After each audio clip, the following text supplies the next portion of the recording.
Walang alam natin ngayon. Papaya. Princess sardinas.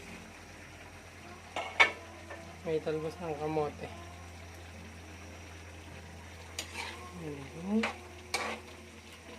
May lambot na. Ano kaya siya? Tigas pa. Maya pa to.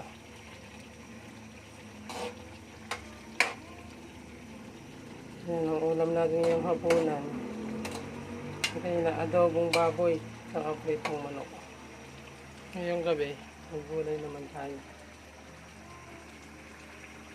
Gulay naman.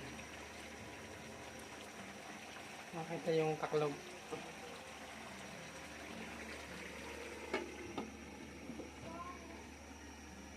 Ano yan, yung sabaw na kusahan nyo lang yung katas.